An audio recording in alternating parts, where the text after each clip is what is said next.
bueno, aquí iniciar música hablando con ustedes y para hoy les tengo los 4 argumentos más ridículos que he escuchado en contra de la defensa personal de parte de los deportes de contacto. Y que bueno, básicamente esto del arte marcial está lleno de gente, a la gente le encanta hablar de la otra gente y viven hablando pestes unos de los otros y etcétera, etcétera. Y es importante que ustedes, la gente que yo estoy tratando de educar en cuanto al tema del pensamiento crítico, la investigación y demás, sepan cómo no dejarse engañar por estos argumenticos. En primer lugar, cuando un deportista marcial o una persona que hace deporte de contacto quiere criticar a una persona que trabaja un sistema de defensa personal o algún estilo de artes marciales tradicionales, generalmente dice, es que tú nunca has peleado.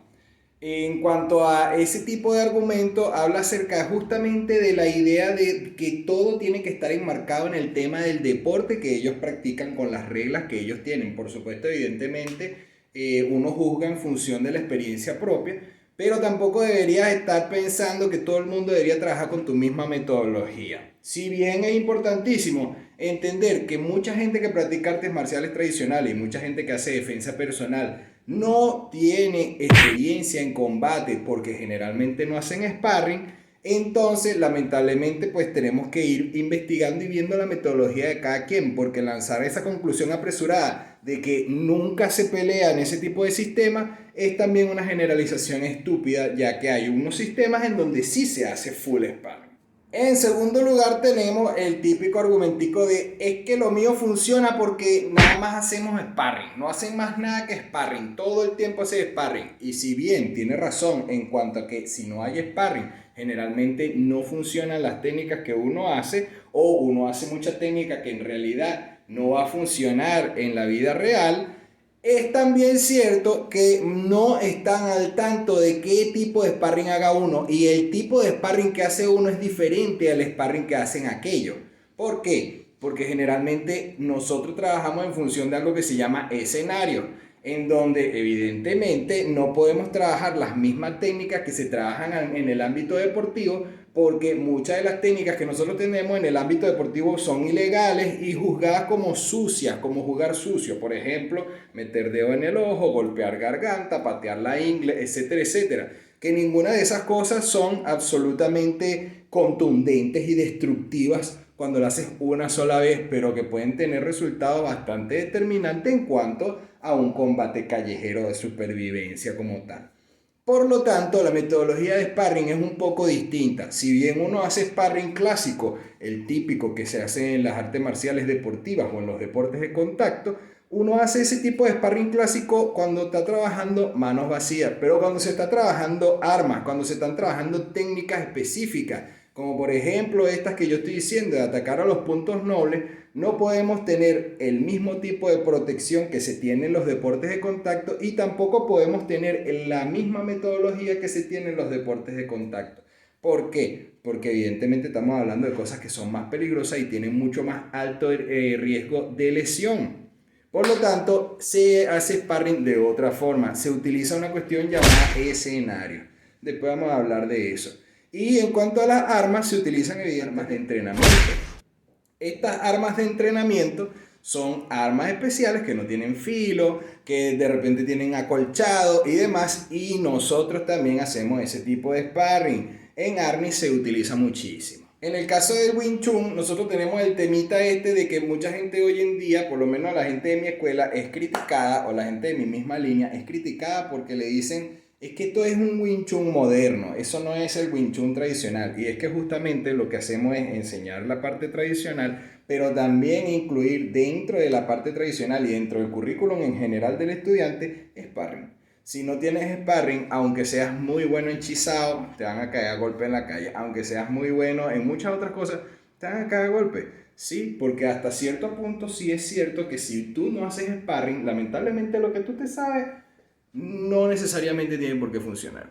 Entonces, tienes que hacer lo posible por hacer sparring. Y en cuanto al tema de golpes a zonas nobles del cuerpo, se tiene que entrenar. Hay protección especial para eso. Así que pues no hay excusa para que no haya sparring dentro de las academias de defensa personal, pero tampoco es un argumento verdaderamente válido porque el hecho de que tú me digas a mí que tu cuestión sirve porque lo único que hace es sparring y lo mío no, porque tú no sabes si yo hago sparring, es ahí el tema. Yo hago sparring. No todos hacen sparring, pero yo lo hago. Mi maestro lo hace, mis instructores lo hacen. Así que, ¿cómo puedes esgrimir ese argumento en contra de alguien que trabaja con esa metodología?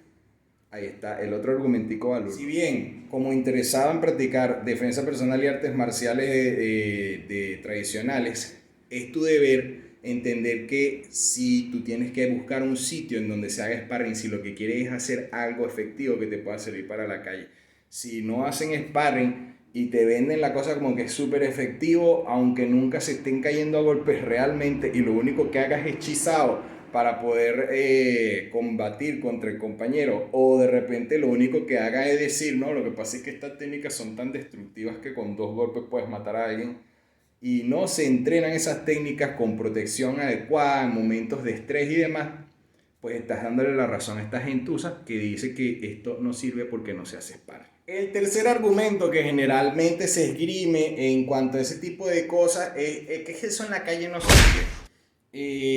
Miren, hay que entender una cosa muy importante. En la calle no hay referee, en la calle no hay categoría, no hay pesaje, no hay público, sí, pero se llaman espectadores, no se llaman espectadores, se llaman testigos, porque ya eso es otro ámbito legal, ese es otro tipo de estrés, y en la calle hay muchísimas más variables. No hay tatami, no hay lona, no hay jaula, no hay cuerdas, no hay nada que tenga que ver directamente con el fenómeno deportivo, y tampoco hay límite de tiempo, no hay límites de distancia, y hay todo tipo de metodología es válida. Entonces, allí es donde pues empezamos a discrepar porque son muchísimos elementos. El hecho de que tú me digas que es que lo tuyo no va a funcionar en la calle y tú vengas de un background deportivo, te lo dice alguien que practicó sanda y que fue y ganó torneos de sanda, te lo puedo decir con certeza, el ámbito deportivo es sumamente diferente al ámbito de la calle, al ámbito de la vida real, el ámbito callejero, crudo y desagradable de la vida. Es muy diferente al ámbito deportivo. El ámbito deportivo es hermoso. Si a ti te ven que te van a partir un brazo, el referee para la pelea y epa, bájale dos, y pueden capaz, dependiendo del arte marcial o dependiendo del deporte de contacto, descalifican al otro loco por una conducta antideportiva. En la calle no es así. En la calle muchas veces depende muchísimo de nuestro agresor el hecho de nuestra cantidad de estrés. O sea, ¿por qué? Porque generalmente tú le vas a ver las intenciones al loco en la cara. Puede que venga drogado, puede que ya lo que quiere es matarte, ¿me entiendes? Ya tiene un mindset diferente a el típico mindset en donde yo lo que quiero es ganar. ¿Sí? Yo quiero ganar, voy a hacer los puntos específicos, voy a trabajar con mis reglas, con mis cosas, cuando en la calle no es así. En la calle de repente tú crees que estás peleando con un loco y estás peleando con tres, y no te diste cuenta sino hasta que tiene la primera mano traicionera desde atrás, y así, etcétera, etcétera. Por ejemplo, mucha gente cree que es genial tirarse para el piso en la calle cuando te consigues con el asfalto en los codos y en las rodillas. Ya empieza a cambiar la cosa, empieza el sangrero, la vaina. Además de eso, te enredas con un loco haciendo lucha, llega otro loco y te golpea por la retaguardia, o te enredas en el piso haciendo alguna sumisión, alguna vaina, algún estrangulamiento, y juegan fútbol con tu cráneo. Son muchas variables, muchísimas. Cuando las armas están involucradas, muchísimas variables. De hecho, nosotros en Arnis, por ejemplo, entrenamos muchísimo el desenfunde. Y tiene que ser un desenfunde real. Muchas veces la gente trabaja con el cuchillo ahí a medio poner en el pantalón, lo ponen ahí por encimita, pero entonces, ¡fum! Ahí lo sacan rapidísimo. Entonces, uy, mira, genial, qué fino hace el desenfunde. Desenfunda rápido, hace 7000 cortes en un segundo. Y eso no va a pasar en la vida real. Tú en la vida real no andas con un cinturón, con un pocotón de cuchillo encima. Es mentira. Si tú llegas a tener eso, tú lo vas a tener escondido. Y eso es otro tema. Entonces tienes que entrenar como tú diste normalmente. Tienes que entrenar donde tú colocas el cuchillo normalmente. Y tienes que entrenar para saber cuáles son los ámbitos de defensa personal legal y cuáles son los ámbitos entonces en donde tú vas a tener que tomar la decisión lamentable de acabar con la vida de la otra persona, pero tienes que tener claras esas cosas. Entonces, la calle es un tema, recordemos eso, contexto, señores. Entonces, nuestras opiniones no deberían ser tan generalizadas como para estar lanzando ese argumento sin conocer verdaderamente el tema. Y ahora tú me dirás, Misael, pero ¿cómo tú sabes del tema? Bueno, hermano, te lo dice un instructor de las Fuerzas Especiales del Ejército, instructor de la Naval, instructor de aquí en Chile de la Gendarmería Nacional, que trabaja directamente con presos y demás cosas. Te lo dice gente que tiene experiencia en la calle, porque yo era un carajito violento en mi época, experiencia del típico carajito de Katia que no tiene plata, de los barrios humildes de por allá del oeste de Caracas. Entonces, vean bien de verdad, analicen bien de verdad, lean, culturícense, vean videos bien acerca de cómo es la violencia de la calle y después opinen. El cuarto argumento del que vamos a hablar a continuación, pues por supuesto es sumamente subjetivo y bueno, pues también puede que sea válido en muchos casos. Y es que es precisamente ese argumento que dice, es que eso funciona porque el compañero se deja. Ahí hay varias cosas a tomar en cuenta. Sí, mucha gente como estrategia de marketing coloca a un partner sobreactuado en donde yo le doy la mano al tipo y el tipo pega un brinco para atrás como si le hubiera chocado un camión. Eso está mal, sí, eso está mal porque queremos vender entonces nuestro sistema como que una vaina súper arrechísima y súper brutal y vaina, y por eso es que pasa lo que pasa con los llamados Chi Masters, en donde los carajos estos creen que tienen hasta poderes mentales y todo, y así que, y el tipo en el piso.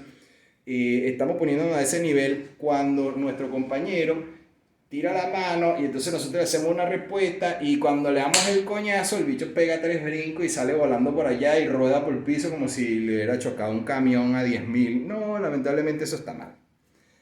¿Qué pasa con esta cuestión? O sea, pasa que de repente, fíjate, cuando yo voy a hacer un ataque y el compañero va a hacer una respuesta, yo soy el feeder, el compañero es el receiver, yo le lanzo la mano lento y la dejo ahí colgada un ratico para que el loco haga algo y aprenda. En primer lugar, aprender. Tú no vas a enseñarle a la persona lanzándole la mano rapidito y ya, porque evidentemente tú tienes que aprender las mecánicas de movimiento, etcétera, etcétera. Tú no le vas a lanzar 100 para partirle la boca, porque tienes que entrenar lo más seguro posible. Tú vas a entrenar a 100 y vas a lanzarle duro y vas a recoger la mano rápido, es en la parte del sparring, en donde vas a estar entrenando, por supuesto, el escenario. Entonces, el dejar la mano estirada, número uno, es una estrategia pedagógica. Lanzarlo suavemente es una estrategia pedagógica. Ahora, mientras estás aprendiendo, eso es válido. Pero cuando lo vas a hacer bien, tiene que haber entonces, por supuesto, un poquito de resistencia en cuanto al compañero y tiene que ir habiendo una resistencia cada vez más gradualmente mayor en cuanto al compañero para que el compañero pueda realizar la técnica en cuanto a gente que sí se va a resistir completamente. Pero tú no vas a enseñarle a la persona lanzándole la mano a 10.000, lanzando la mano rápido y regresándola rápido, porque no va a aprender nada, no va a poder hacer la técnica, no tiene los reflejos, no tiene la velocidad suficiente, no tiene las aptitudes para moverse y desplazarse rápido, no tiene la violencia, no tiene a veces hasta la voluntad de poder comerse una mano para poder hacer una técnica. Entonces, ahí está la cosa, ¿no? En que hagamos lo posible por entender que eso también puede ser una estrategia pedagógica. Y además de eso, también puede ser una estrategia de demostración, una estrategia demostrativa. Si yo estoy haciendo un video en donde el pan hace ra y pone lento el brazo, es para que tú veas la técnica sin yo tener que partirle la cara en video. Evidentemente es una cuestión, coño, hay que tener 4 dedos de frente, ¿no? Para entender eso, que si yo lanzo la mano rápido, el loco no va a poder hacer nada y nadie va a publicar un video en donde falló al tratar de hacer la técnica. Si estamos tratando de vender, por ejemplo, un sistema, o si estamos tratando de hacer una publicidad, como tú quieras llamar. En la calle tú no vas a poder aplicar la técnica apenas te lancen el primer golpe. De hecho, a mis estudiantes yo siempre les digo, uno tiene que ser activo en vez de reactivo.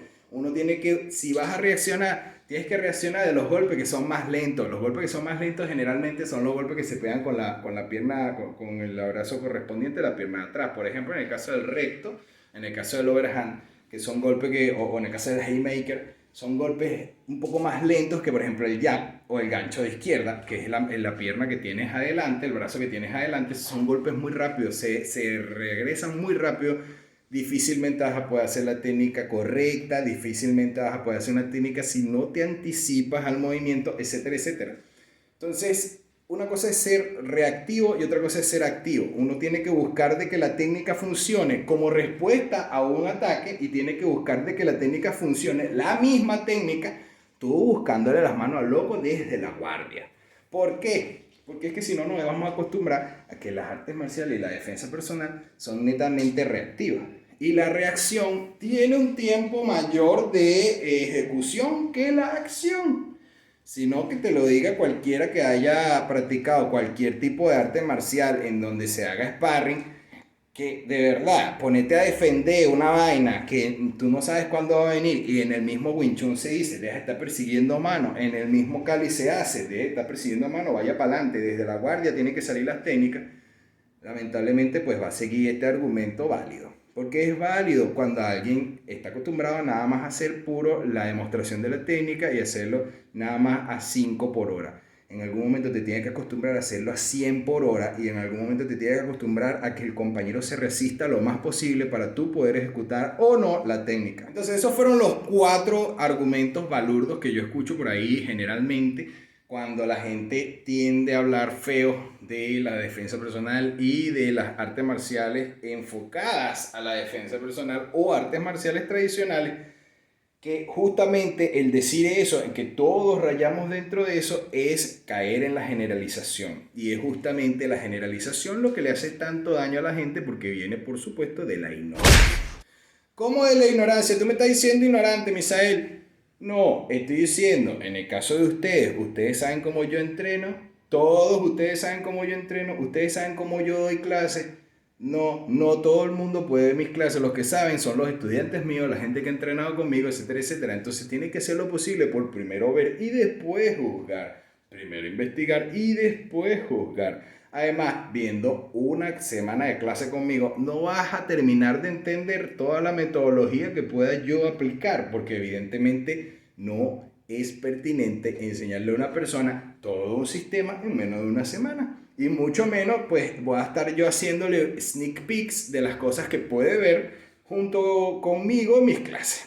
O sea, eso por supuesto es a lo que yo llamo la ignorancia. Lamentablemente, pues todos somos ignorantes hasta cierto punto de todas las cosas, ¿no? Mucha gente de repente me dirá, bueno, Misael, pero fulano de tal entrena su arte marcial deportiva y le incorpora elementos de defensa personal. Genial, o sea, yo no estoy diciendo que fulano, que él esté mal. Yo lo que estoy diciendo es que son cosas que yo escucho por ahí. No los dicen todos no lo dicen. Yo tengo compañeros y amigos de diferentes artes marciales deportivas, diferentes deportes de contacto, que son gente muy respetuosa y son gente que sabe que una cosa es el deporte y otra cosa es la calle. Son cosas sumamente distintas. Entonces, pues por supuesto el marco legal es distinto, el contexto es distinto y el generalizar es el gran problema.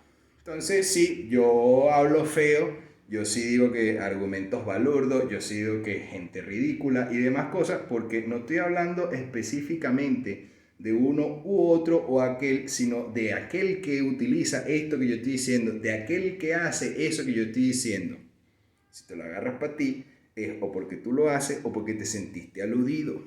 Entonces, haz lo posible por examinar. Entonces, a modo de conclusión, hablando ya específicamente enfocado a la gente que hace artes marciales tradicionales, que hace sistema de defensa personal, sistema de combate, etcétera, etcétera, como le quieras decir, hagan sparring, gente, hagan sparring.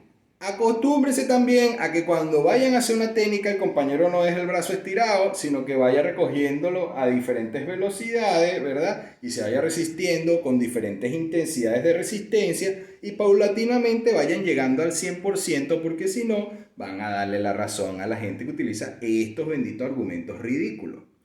La otra conclusión, haga lo posible mi gente por entender que cada quien tiene metodologías distintas, pero que la metodología de cada quien tiene que estar relacionada con el objetivo de cada quien. Si mi objetivo es dotarte a ti de las herramientas pertinentes para la supervivencia callejera, etcétera, etcétera, entonces son muchísimos escenarios los que tú tienes que ver y tienes que pasar por muchísimas cosas paulatinamente, de manera progresiva, con diferentes grados de resistencia, con diferentes niveles de estrés, etcétera, etcétera. Pero las técnicas se tienen que probar. Fíjense lo que pasó con el Arnis Tactical Combat. El Arnis Tactical Combat es un estilo, que por supuesto yo soy instructor, pero un estilo de artes marciales filipinas que no está tan orientado al tema tradicional. Tú vas a ver que muchos drills se conservan de la parte tradicional, muchas cosas muy similares a muchos otros sistemas, porque las artes marciales filipinas tienen como que un núcleo cohesivo,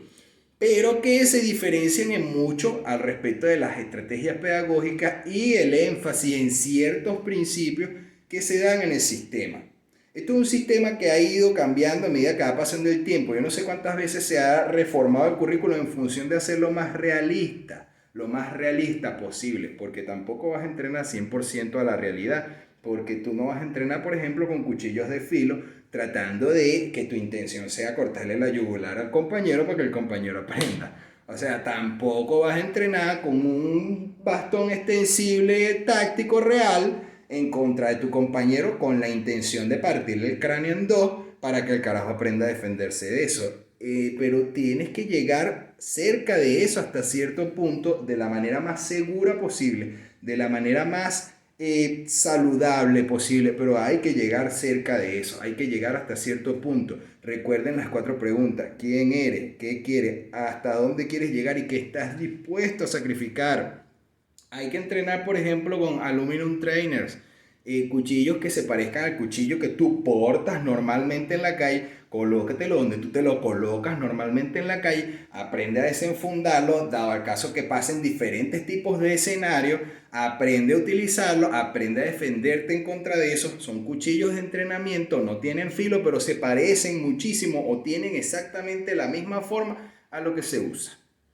Entonces, muchos desarmes tradicionales de arnis, por ejemplo, no se van a poder utilizar con un cuchillo pequeño. Con un cuchillo pequeño, ¿por qué? Porque es que tú estás acostumbrado a hacer, por ejemplo, el típico desarme que el karate de cuchillo y hace plap y lo desarma. Se utiliza cuchillos muy grandes. Cuando tú lo haces con cuchillos pequeños, tú simplemente tu brazo pasa y ya, porque es que el grip es más grande incluso que el filo. Entonces empiezan los problemas, ¿no? Por eso hay muchísimas cosas en Arnis Tactical Combat que no se hacen, o por lo menos no se hacen de la misma forma que se hacen tradicionalmente en otros sistemas. Yo con esto no estoy diciendo que mi sistema sea el mejor, simplemente es como que nuestro enfoque, como nuestra opinión al respecto del fenómeno callejero combate. De la misma forma, entonces tenemos el Tang Lan Chuan, el Sanda y el Wing Chun, que son artes marciales chinas que yo doy clases de ellas. En el Sanda yo me quedo simplemente con la parte deportiva. Vamos a trabajar la parte deportiva del Sanda porque es un deporte. Es un deporte de contacto donde hay reglas, está un ring, una cosa. Si te caes del ring tienes unas penalizaciones. Si haces ciertas cosas tienes penalizaciones y demás cosas que no tienen nada que ver con, por ejemplo, el Wing Chun. El Wing Chun, que ya hablamos anteriormente, que bastante hay gente que critica la línea de Wing Chun que se practica en Atlanta, que es la que yo practico, porque que están enseñando Wing Chun contemporáneo, le están quitando la parte tradicional. No, lo que nosotros en realidad hacemos es que te damos la parte tradicional de nuestro linaje, como nos los enseñaron, y le metemos los elementos que tengamos que meterle, o le quitamos elementos que haya que quitarle en la calle. Y se prueba. Si no, pregúntenle a los estudiantes míos, vean ustedes clases conmigo. Eso se tiene que probar, tiene que haber sparring. De hecho, ninguno de mis estudiantes pasa a avanzado sin hacer sparring.